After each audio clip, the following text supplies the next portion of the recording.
Hey everyone, how's it going? I hope you guys are all doing well. Episode 5 just aired, and so here is my episode 5 in-depth review and mostly Easter egg breakdown.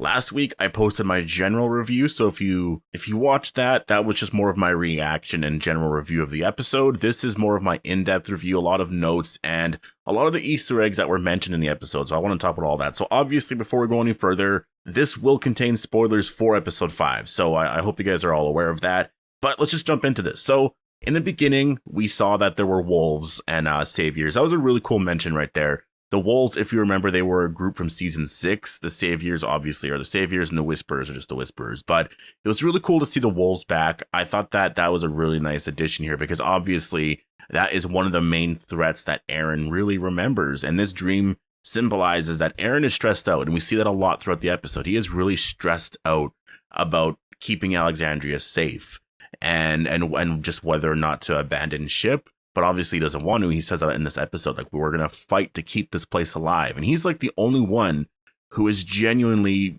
trying to really keep this place safe and really, I guess it's affecting him the most. He's not the only one who cares about that, but it's affecting him the most. He cares about Alexandria so deeply because he's been there since practically the beginning. And that's why I mentioned, like, Gabriel right now is technically kind of the leader because he's the leader of the Council of Alexandria. But if something were to happen to Gabriel, because something could, right, because he dies in the comic, if something were to happen to him at some point here in the show, Aaron has to be the next leader of Alexandria. I think it's just, it makes the most sense. He was there from the beginning. He's the reason why our group got to Alexandria, right? I think it would be the perfect ending for the character if he was the leader of this community. I think, especially because he has the whole comic Rick vibe too, right? So you have that going for it. So you almost have this, like, sort of comic Rick character being the leader of Alexandria. I think that's kind of cool. I also noticed that there was a change in the intro. This could have happened in episode 3 or 4. I didn't catch it then, so maybe it happened in 4. But they actually added the whole Reaper, like, walkers hanging upside down thing there. That was really cool. I imagine this will stay in the intro until after episode 8. And then in episode 9 going forward, there will be a lot more Commonwealth stuff in that intro there. So they also mentioned that the Commonwealth are over 50,000 strong. Lance Hornsby mentions this. And so this is confirmation that, yes, they are exactly like the community in the comics. They are over 50,000 strong. A lot of their communities, it's not 50,000 in like one city. The CRM are most likely, they're 200,000 strong. They are most likely within a city. They might have a few locations, but it's most likely within a city. They're a big organization like that, or a big city, big government. And the Commonwealth, they own a lot of places. And so if they end up owning Alexandria, they include the total amount of population in Alexandria as a part of that total, right? So in that sense, and they also have their laws there, their troops there and everything. So that's how, like, they're 50,000 strong, but it's spread out across the United States, I guess. And maybe it goes into Canada a little bit there. But we also saw Pamela Milton's signature, which is really cool. A lot of Pamela Milton mentions it in this episode. There's actually, during the Rocky Road scene, and yes, I will say right there, Eugene mentions Rocky Road. Rocky Road was actually the cover, or the title of the issue, for, I believe it was issue 170. I could be wrong about that. I'm literally going based off of memory, but there was an issue of the comic where Eugene and co were traveling to the Commonwealth, or I guess Ohio, to meet up with this Stephanie, and the issue was titled Rocky Road. So that was a little Easter egg right there to the comic, which I thought was kind of cool. But in this scene, the woman who gives the ice cream to, and that right there, that woman is the real Stephanie. That is Margot Bingham. She has been cast as Stephanie. So this woman is not Stephanie. So there's a weird storyline going on here, right? When she gives the ice cream to the real Stephanie, she actually says, like, this here is for Miss Milton. Right there, that confirms that she is, or at least the real Stephanie has to be working for Pamela Milton. It's a line of dialogue that is, like, you could easily miss it, but she mentions Miss Milton, which means that the real Stephanie is working for Pamela Milton. So that's really interesting. That's our connection, and that's how we're going to meet that character very soon. Princess got her dollar bill back, which I thought was nice. I predicted this a long time ago. She got her dollar bill back, and now they're kind of starting to. Angela Kang actually mentions in the episode Insider that Mercer he kind of sees the sweetness in Princess, right? And so they're definitely bonding right now. There's definitely that connection growing between the characters. And you could tell, like you could see it in the comic. They do have a relationship. They do end up just like being together for the end of time for the rest of their lives. Right. So yeah, that was kind of cool to see that. Like they're definitely setting that up right now. I also wanted to mention this one thing, because that guy in the beginning there, that clerk or whatever that guy's position was, he actually helps out Yumiko in this scene, because Yumiko, her job and what she is going to represent is very high up, which obviously hints to her lawyer status and her meeting with Pamela Milton very soon. This guy would not help Eugene, because Eugene's status was much lower, probably lower than his. He did not care. He was like, I don't care. But then you have someone very important like Yumiko and the job that she can get, and all of a sudden this guy's going to help her, right? And that's just commentating on the fact that the more money you make, the higher your status is, the more opportunities you get. And people, they want that. And so they will, you can almost break the rules a little bit, bend the rules a little bit in order to, so we do see the Hilltop burnt. And this was the first time we actually see the Hilltop this season. It is completely destroyed, and it's sad to see.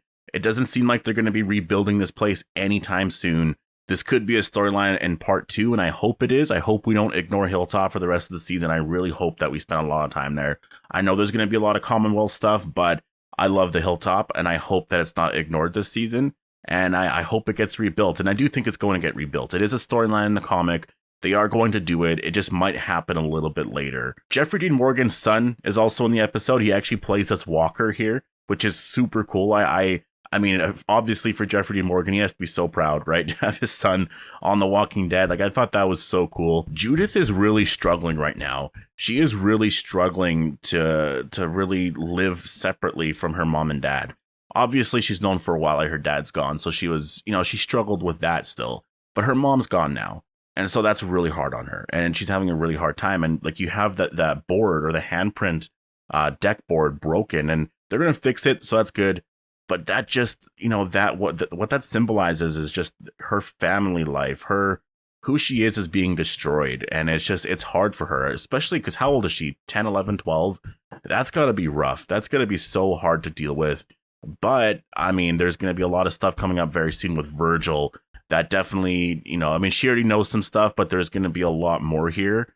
And Judith is, luckily her parents are both still alive, right? So she's there's a time limit here on how long she has to feel like this. We officially met Tomi. Tomi is Yumiko's brother. He's been here practically since the beginning. He went east of Chicago after the fall happened, and at some point ended up with some people. Eventually came to the Commonwealth when it was just a few blocks, and then since then they expanded. He has forgotten a lot of what the world is like out there. He is completely he just forgets that there's an apocalypse, which shows how safe the Commonwealth is, which actually lines up with a lot of what happens in the comic.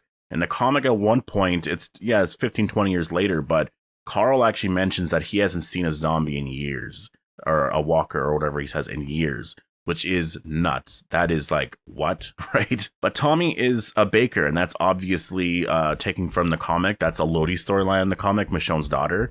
And he explains in this episode that he's a baker because he loves baking.